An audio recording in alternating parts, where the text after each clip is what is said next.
യോഹന്നാൻ്റെ സുവിശേഷം 12-ാം അധ്യായം 1 മുതൽ 50 വരെയുള്ള വചനങ്ങൾ. തൈലാഭിഷേകം. മരിച്ചവരിൽ നിന്ന് താൻ ഉയർപ്പിച്ച ലാസർ താമസിച്ചിരുന്ന ബെഥനിയയിലേക്ക് പെസഹായ്ക്ക് 6 ദിവസം മുമ്പേ യേശു വന്നു. അവർ അവന് അത്താഴമൊരുക്കി. മർത്ത പരിചരിച്ചു. അവനോടുകൂടെ ഭക്ഷണത്തിനിരുന്നവരിൽ ലാസറും ഉണ്ടായിരുന്നു. മറിയം വിലയേറിയതും ശുദ്ധവുമായ ഒരു കുപ്പി നർദിൻ സുഗന്ധതൈലം എടുത്ത് യേശുവിൻ്റെ പാദങ്ങളിൽ പൂശുകയും തൻ്റെ തലമുടി കൊണ്ട് അവൻ്റെ പാദങ്ങൾ തുടയ്ക്കുകയും ചെയ്തു. തൈലത്തിൻ്റെ പരിമളം കൊണ്ട് വീട് നിറഞ്ഞു. അവൻ്റെ ശിഷ്യന്മാരിൽ ഒരുവനും അവനെ ഒറ്റിക്കൊടുക്കാനിരുന്നവനുമായ യൂദാസ് കറിയാത്ത പറഞ്ഞു, എന്തുകൊണ്ട് ഈ തൈലം 300 ദനാറയ്ക്ക് വിറ്റ് ദരിദ്രർക്ക് കൊടുത്തില്ല? അവനിത് പറഞ്ഞത് അവന് ദരിദ്രരോട് പരിഗണന ഉണ്ടായിരുന്നത് കൊണ്ടല്ല, പ്രത്യുത അവനൊരു കള്ളനായിരുന്നത് കൊണ്ടും പണസഞ്ചി അവൻ്റെ കയ്യിലായിരുന്നത് കൊണ്ടും അതിൽ വീഴുന്നതിൽ നിന്ന് അവൻ എടുത്തിരുന്നത് കൊണ്ടുമാണ്. യേശു പറഞ്ഞു, അവളെ തടയേണ്ട. എൻ്റെ ശവസംസ്കാരത്തിനായി ഇത് ചെയ്തുവെന്ന് അവൾ കരുതിക്കൊള്ളട്ടെ. ദരിദ്രർ എപ്പോഴും നിങ്ങളുടെ കൂടെയുണ്ട്, ഞാൻ എപ്പോഴും നിങ്ങളോടൊത്തുണ്ടായിരിക്കുകയില്ല. അവൻ അവിടെ ഉണ്ടെന്നറിഞ്ഞ് വലിയ ഒരു ഗണം യഹൂദർ അവിടേക്ക് വന്നു. അവർ വന്നത് യേശുവിനെ ഉദ്ദേശിച്ചു മാത്രമല്ല, അവൻ മരിച്ചവരിൽ നിന്ന് ഉയർപ്പിച്ച ലാസറിനെ കാണാൻ കൂടിയാണ്. ലാസറിനെ കൂടി കൊല്ലാൻ പുരോഹിത പ്രമുഖന്മാർ ആലോചിച്ചു. എന്തെന്നാൽ അവൻ നിമിത്തം യഹൂദരിൽ വളരെ പേർ അവരെ വിട്ട് യേശുവിൽ വിശ്വസിച്ചിരുന്നു. രാജകീയ പ്രവേശനം.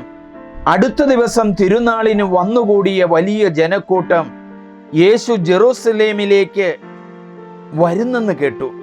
ഈന്തപ്പനയുടെ കൈകൾ എടുത്തുകൊണ്ട് അവനെ എതിരേൽക്കാൻ പുറപ്പെട്ടു.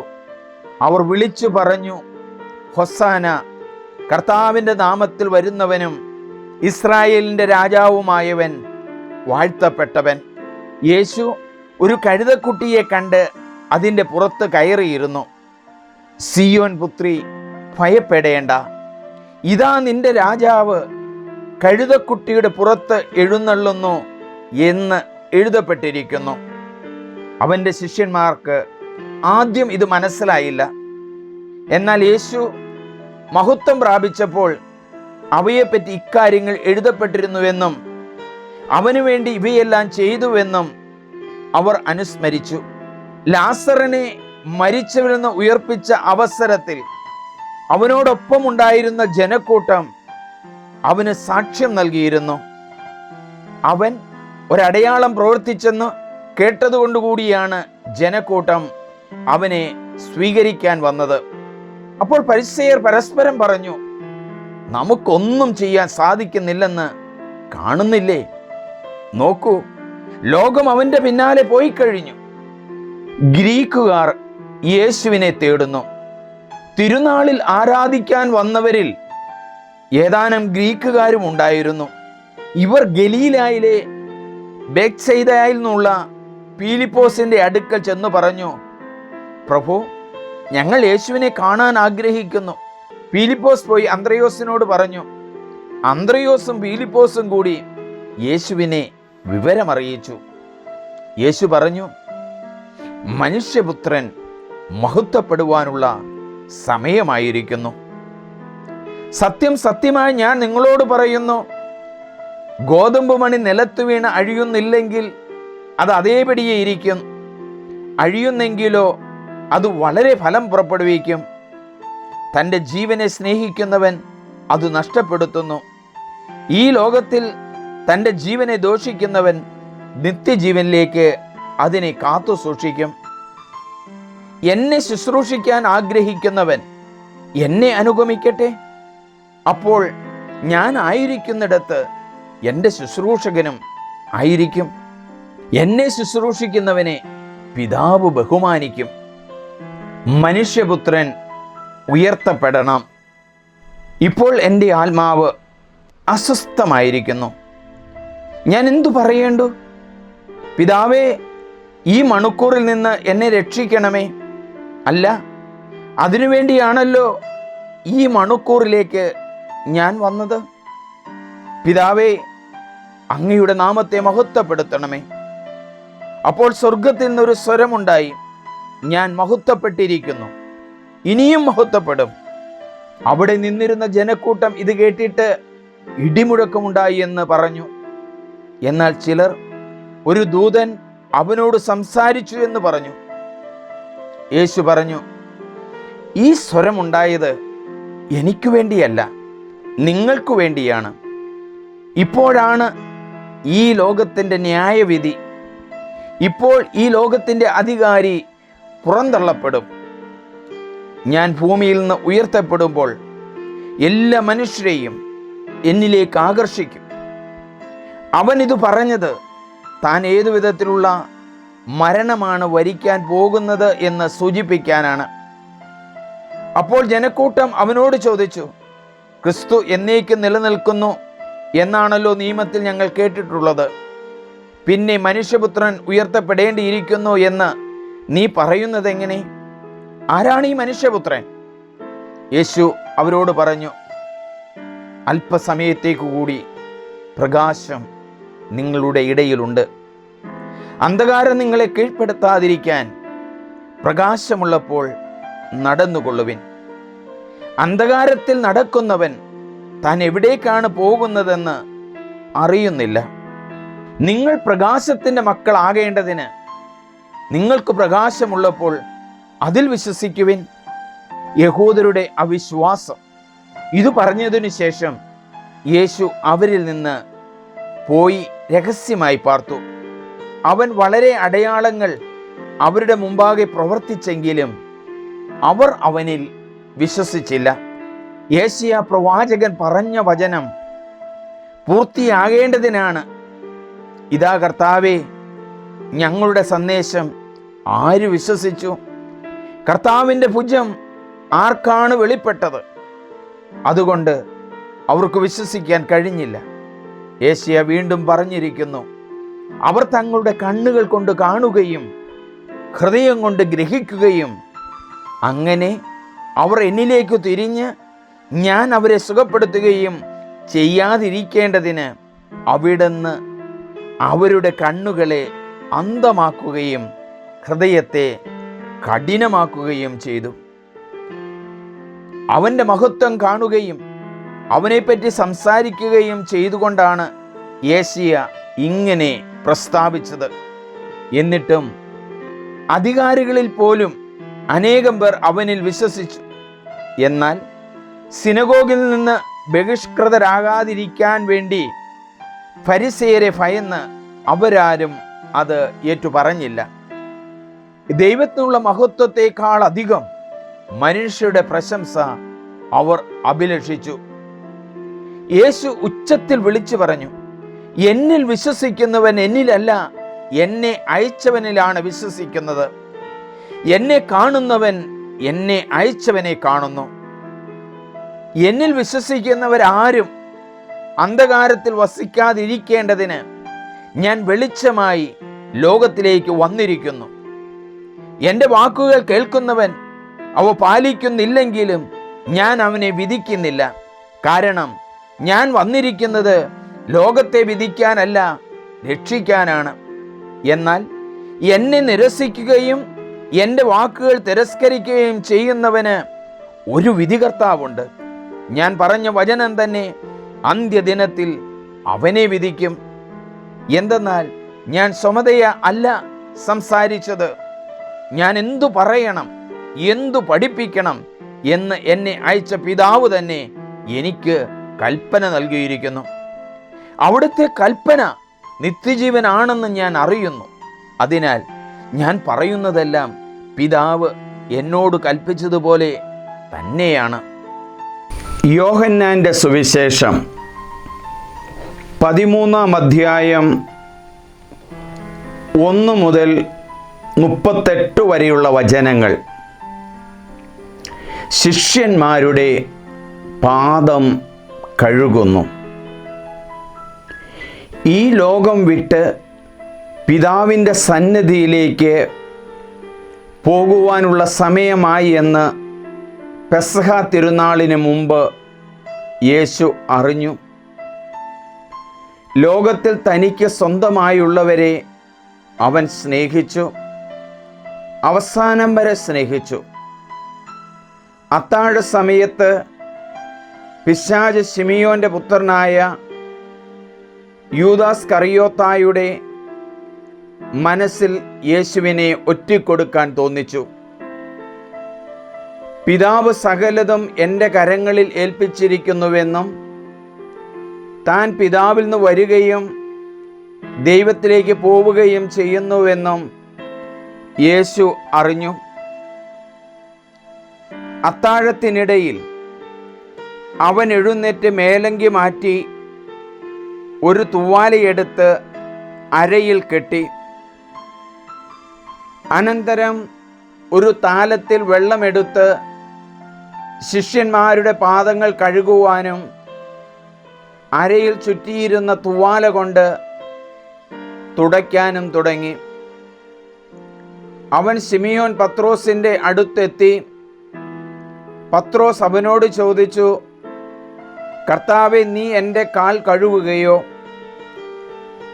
യേശു പറഞ്ഞു, ഞാൻ ചെയ്യുന്നതെന്തെന്ന് ഇപ്പോൾ നീ അറിയുന്നില്ല, എന്നാൽ പിന്നീട് അറിയും. പത്രോസ് പറഞ്ഞു, നീ ഒരിക്കലും എൻ്റെ പാദം കഴുകരുത്. യേശു പറഞ്ഞു, ഞാൻ നിന്നെ കഴുകുന്നില്ലെങ്കിൽ നിനക്ക് എന്നോടുകൂടെ പങ്കില്ല. ശിമിയോൻ പത്രോസ് പറഞ്ഞു, കർത്താവേ, എങ്കിൽ എൻ്റെ പാദങ്ങൾ മാത്രമല്ല കരങ്ങളും ശിരസ്സും കൂടി കഴുകണമേ. യേശു പ്രതിവചിച്ചു, കുളി കഴിഞ്ഞവൻ്റെ കാലുകൾ മാത്രമേ കഴുകേണ്ടതുള്ളൂ, അവൻ മുഴുവൻ ശുദ്ധിയുള്ളവനായിരിക്കും. നിങ്ങളും ശുദ്ധിയുള്ളവരാണ്, എന്നാൽ എല്ലാവരുമല്ല. തന്നെ ഒറ്റിക്കൊടുക്കുന്നവൻ ആരാണെന്ന് അവൻ അറിഞ്ഞിരുന്നു. അതുകൊണ്ടാണ് നിങ്ങളിൽ എല്ലാവരും ശുദ്ധിയുള്ളവരല്ല എന്ന് അവൻ പറഞ്ഞത്. അവരുടെ പാദങ്ങൾ കഴുകിയതിനു ശേഷം അവൻ മേലങ്കി ധരിച്ച് സ്വസ്ഥാനത്തിരുന്ന് അവരോട് പറഞ്ഞു, ഞാൻ എന്താണ് നിങ്ങൾക്ക് ചെയ്തതെന്ന് നിങ്ങൾ അറിയുന്നവോ? നിങ്ങൾ എന്നെ ഗുരുവെന്നും കർത്താവെന്നും വിളിക്കുന്നു. അത് ശരി തന്നെ, ഞാൻ ഗുരുവും കർത്താവുമാണ്. നിങ്ങളുടെ കർത്താവും ഗുരുവുമായ ഞാൻ നിങ്ങളുടെ പാദങ്ങൾ കഴുകിയെങ്കിൽ നിങ്ങളും പരസ്പരം പാദങ്ങൾ കഴുകണം. എന്തെന്നാൽ ഞാൻ നിങ്ങൾക്ക് ചെയ്തതുപോലെ നിങ്ങളും ചെയ്യേണ്ടതിന് ഞാൻ നിങ്ങൾക്കൊരു മാതൃക നൽകിയിരിക്കുന്നു. സത്യം സത്യമായി ഞാൻ നിങ്ങളോട് പറയുന്നു, ഭൃത്യൻ യജമാനനേക്കാൾ വലിയവനല്ല, അയക്കപ്പെട്ടവൻ അയച്ചവനേക്കാളും വലിയവനല്ല. ഈ കാര്യങ്ങൾ അറിഞ്ഞ് നിങ്ങൾ ഇതനുസരിച്ച് പ്രവർത്തിച്ചാൽ അനുഗ്രഹീതർ. നിങ്ങൾ എല്ലാവരെയും കുറിച്ചല്ല ഞാനിത് പറയുന്നത്. ഞാൻ തിരഞ്ഞെടുത്തവരെ എനിക്കറിയാം. എനിക്കെതിരെ കുതികാൽ ഉയർത്തി എന്ന തിരുവെഴുത്ത് പൂർത്തിയാകേണ്ടിയിരിക്കുന്നു.